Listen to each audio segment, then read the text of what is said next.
in the true streets, thus benefiting the country at large. The president today will be highlighting the achievements of Ministry of Housing and Urban Affairs. Thereafter, the release of a compendium will give all of you an overview of the fulfilling journey of the most comprehensive planned urbanization program undertaken anywhere in the world. The house will then be open for an interactive session. I would now request the Honourable Minister to please address the gathering.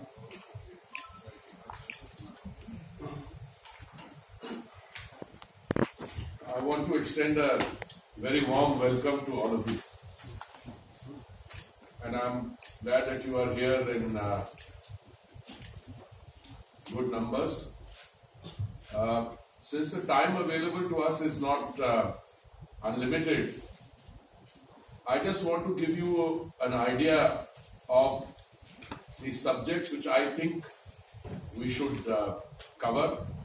If you want to include something else, I'm quite happy at the stage of question and answers or interaction, we could do that. First and foremost, I think what I would like to see registered is the overall work done under the Honorable Prime Minister's stewardship between May 2014 and today. We are on the end of August 2023. You know, when my predecessor was the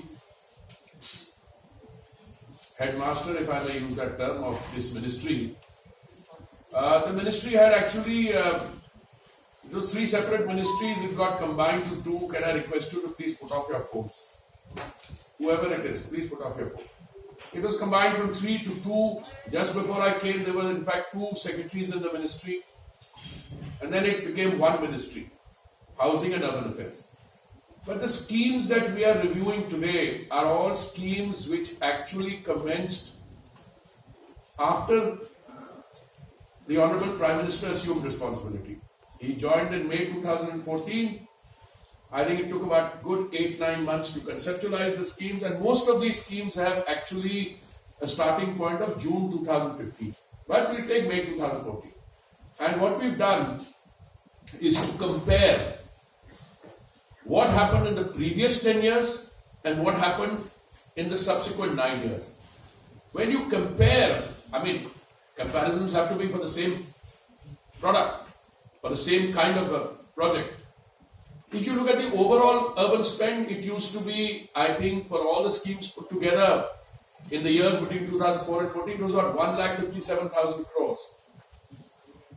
And I think I'm going to unveil an e-book. Have they got copies of the e-book? Yes. No, have they been given? Not yet. No, not yet. First you will read. Okay, now let me release it and give it, because I don't think we should be wasting time. We have compiled an e-book, which is also available in hard copy for those of you who want to see it today.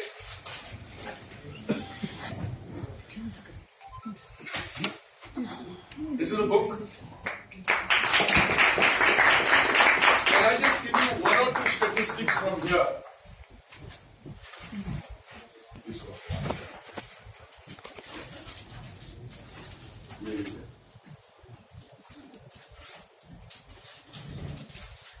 You know, the Honourable Prime Minister said, we see urbanization as an opportunity and we are committed to making our cities world-class urban spaces for further ease of living. I'll fast forward.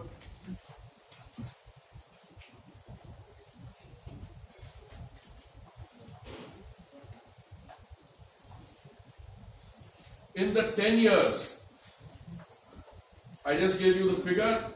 The figure we've used here is 1,78,000 crores, 2004 and 14.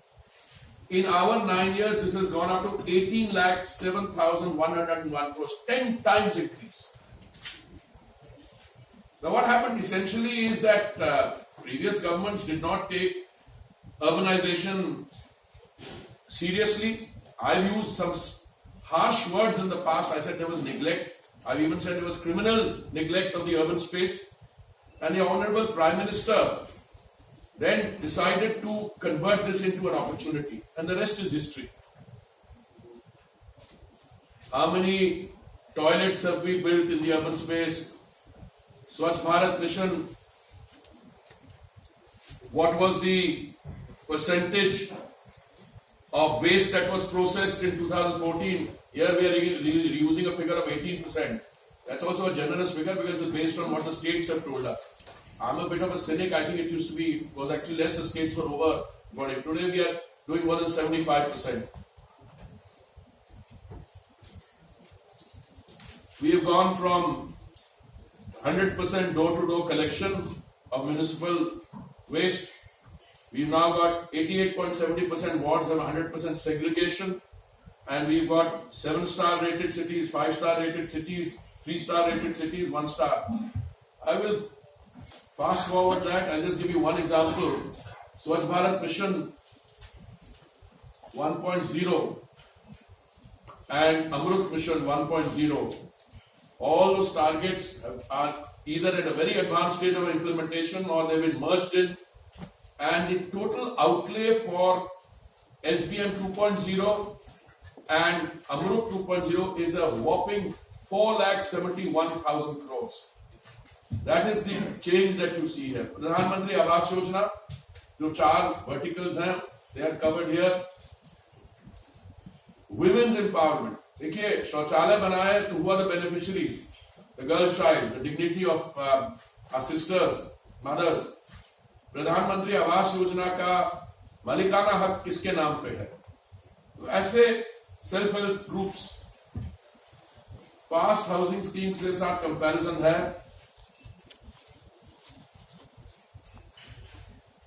मैं आपको एक आंकड़ा बताता हूं. 2004 और 2014 में जो पिछली सरकार की हाउसिंग स्कीम थी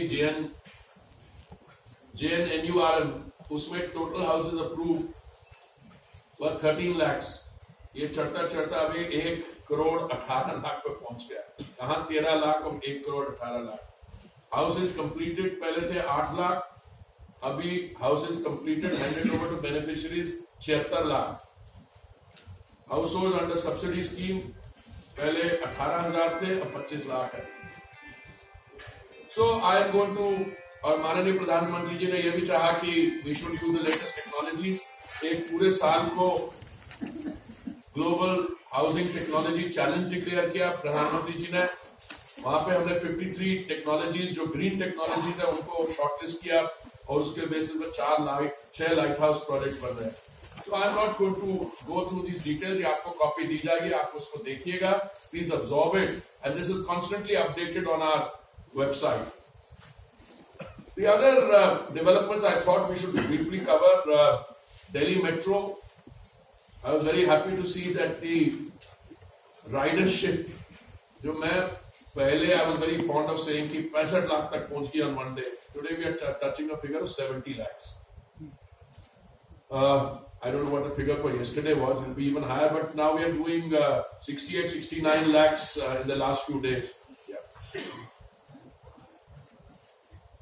अभी जो हमारे कैपिटल के आसपास projects in Gurugram, Saman, UP, they were stalled for a variety of reasons. Overall, the housing sector is very buoyant. Its growth is very impressive in all cities. But कुछ projects stalled थे. तो हमने ये निर्णय लिया कि अमिताभ कांत जी को हम रिक्वेस्ट करेंगे to look into this along with other professionals. They produced a report. I have written to the chief ministers on the implementation. I request secretary to brief you on the salient features of that report. We can spend a few minutes on that. What are the other items that we take up? Swanidhi, there's another scheme which you remember during the pandemic, जब हमारी society में some sections were more adversely hit because these are people who are street vendors. अपनी ready पटरी चला के they used to take loans at very high rates, exorbitant rates, and then they had to pay them back. So माननीय प्रधानमंत्री जी ने एक योजना बनाई which is a highly successful scheme. उसमें this is a scheme of microfinance inclusion, if I would call it that. पहले किसी street vendor को 10,000 रुपए का लोन, अगर वो लौटा दे समय पर तो अगला लोन 20,000 का, और तीसरा लोन लौटा दे तो वो लौटा दे तो 50,000 का. So from borrowing money at high rates of interest to becoming micro entrepreneurs, and I think Secretary will brief you on the figures, including in the last few weeks, the strides we've made. What else?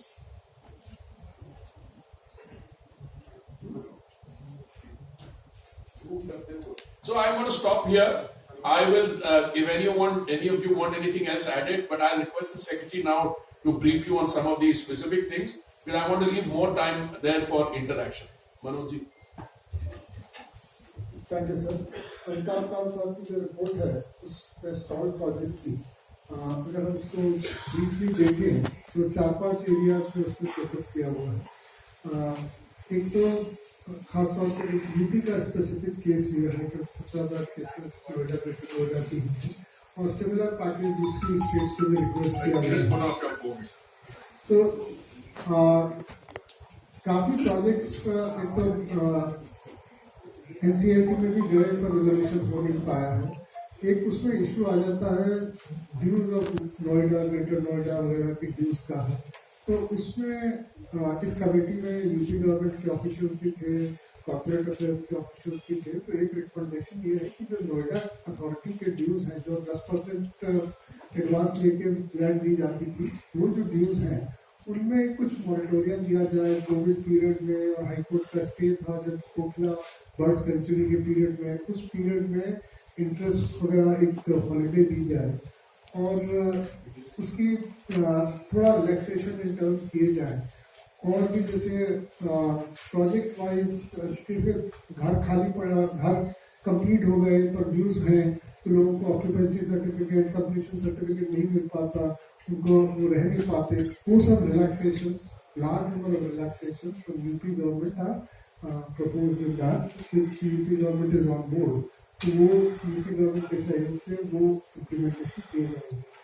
दूसरा जो bucket है जिसमें इनकी recommendation है कि RERA एक initiative ले इन सब में स्टॉल प्रोजेक्ट्स में, और एक एडमिनिस्ट्रेटर लगा के, कॉन्ट्रैक्टर लगा के जो उनको इनकम्प्लीट घर है उनको कंप्लीट कराया जाए.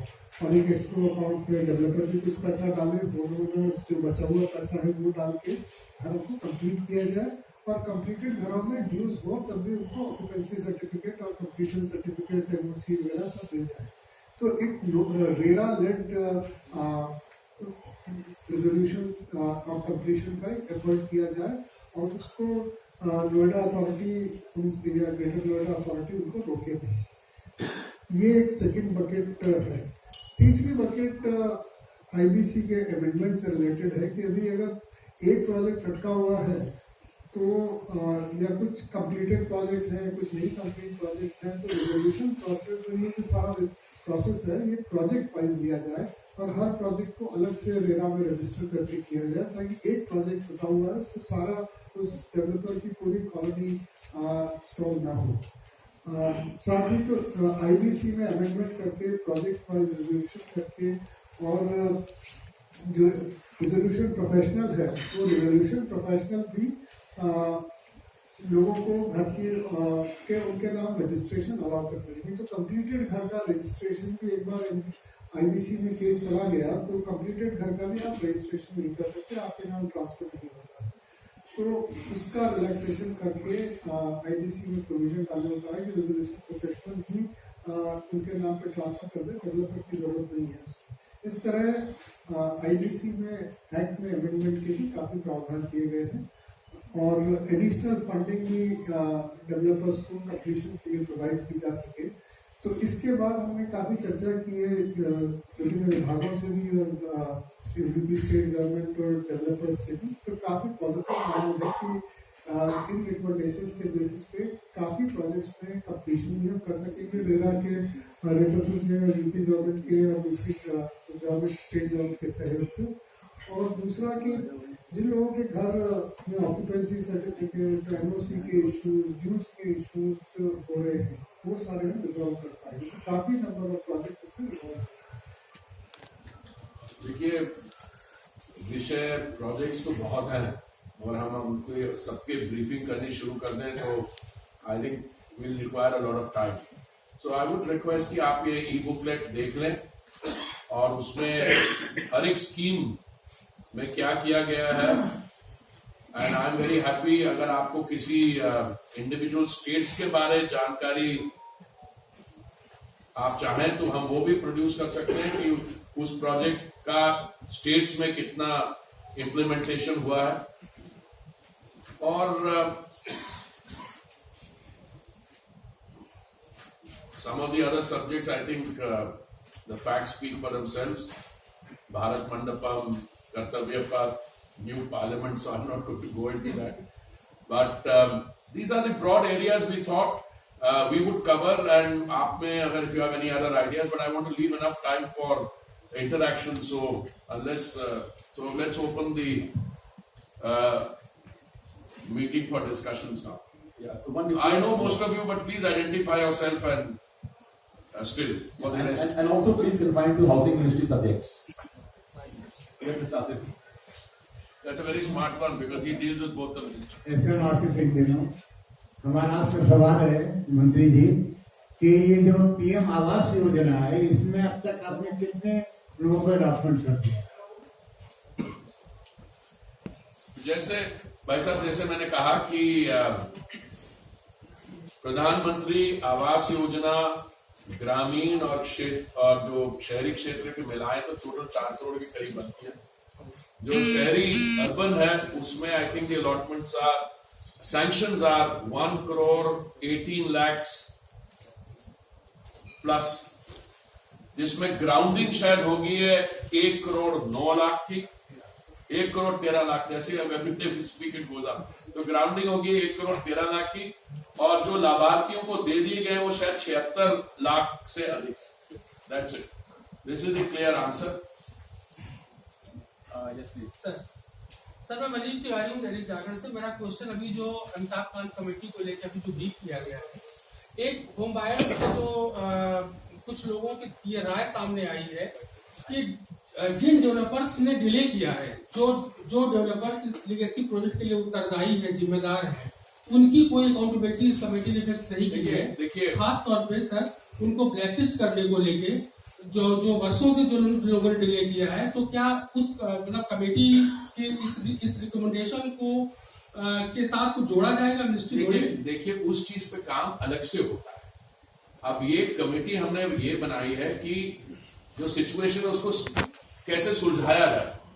उसमें कई स्टेक होल्डर्स है. अब कोई प्रोजेक्ट है, अगर उसने प्रोजेक्ट डेवलपर ने कंप्लीट नहीं किया तो जो इफेक्टेड होम बायर्स हैं उसको कोर्ट ले गए हैं या एनसीएलटी चला गया, वो तो आपसे और हमसे पूछ के नहीं गए. तो ये committee can not make recommendation there, but the committee has gone into very practical solution. जैसे मनोज जी ने आपको बताया, my answer to your question is some of those issues are outside the remit of the committee.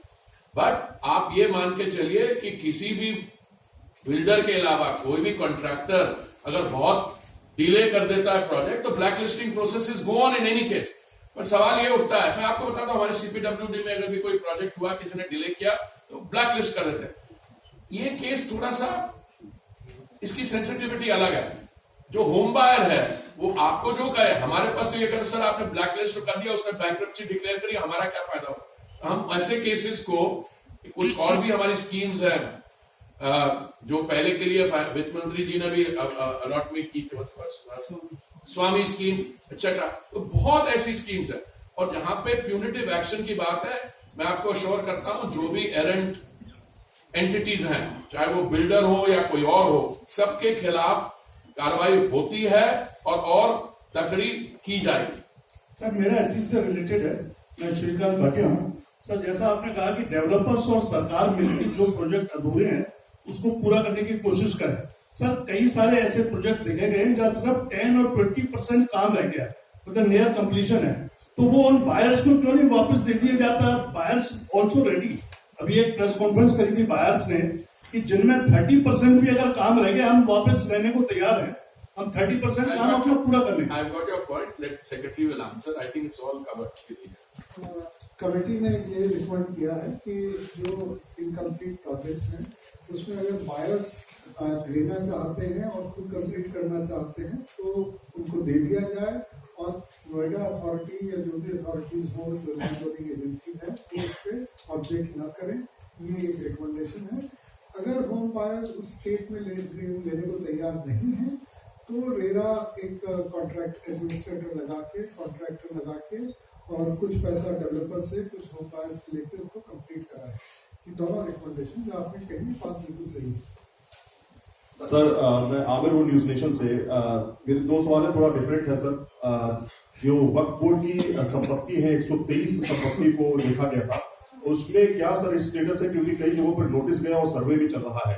पहला ये सवाल है। दूसरा sir, शिवलिंग को लेकर के कंट्रोवर्सी हो रही है दिल्ली में, जब G20 बिल्कुल करीब है सर।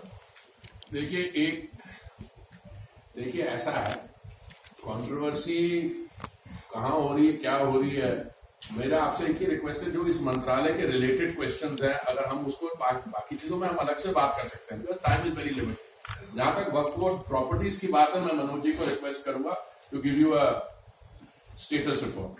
वक्फ बोर्ड की प्रॉपर्टीज में उनको नोटिस दिया गया है कि डिटेल्स वगैरह के लिए सारी इंफॉर्मेशन, जो हमारे मिनिस्ट्री का जो भारत सरकार का पोजीशन है कि ये प्रॉपर्टीज भारत सरकार को बिलोंग करती हैं। जो भी मैनेज कर रहा है प्रॉपर्टीज को मैनेज कर रहे हैं, पर property is owned by government of India. वहाँ पे जो भी नोटिस दिया गया है वो सारी जानकारी वगैरह देने के लिए दिया गया है। At present scope is limited to that. मंत्री जी, 2014 से लेकर 2023 तक जितना पैसा आपने खर्चा किए, उसका मतलब है कि जो काम 100% पूरा हुआ है। नहीं, ऐसा है, पैसा हमने नहीं खर्च किया, पैसा सब योजनाओं में मिला के किया। जो एग्जैक्ट परसेंटेज काम हुआ है और कितनी प्रोग्रेस हुई है, आप ई बुकलेट देख लीजिएगा, उसमें आपको प्रिसाइज डिटेल नंबर्स तक है। और मैंने ये भी कहा, ये जो ई बुकलेट हमने दी है ये 15 अगस्त तक अपडेटेड है। मैं अपने इंटरनल एनालिसिस के लिए हर महीने के एंड में हम करते हैं, पर उसको मैं हार्ड कॉपी नहीं बनवाते, बिकॉज हमारे पोर्टल पे है। तो आप जौन सी भी आपको स्कीम के पता हो, कोई स्कीम 90% कंप्लीट है, अब जैसे स्मार्ट सिटी मिशन है, ये हम जून 2024 तक जो मिशन की अनाउंस लाइफ टाइम है, 100% काम पूरा कर देंगे। उसके कितने प्रोजेक्ट्स हुए एक्सेट्रा,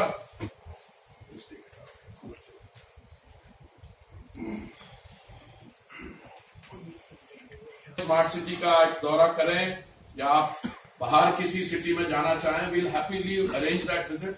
और हमारे यहाँ एक how do describe the thing on the top floor, it's urban observatory है। जब आपको थोड़ा समय हो, I request one of our to deputy directors dealing with press to take you there and show you how we use technology to monitor all projects। और मैं आपको एक चीज इंटरेस्टिंग बताना चाहता हूँ, बहुत कुछ काफी महीने हो गए लाइट हाउस प्रोजेक्ट्स पे शायद आप रिप्रेजेंटेशन कर रहे थे माननीय प्रधानमंत्री जी के लिए, और वहां से हमें मैसेज आया कि वो they don't want this, they want to see it with satellite imagery and drone on the ground what was going on.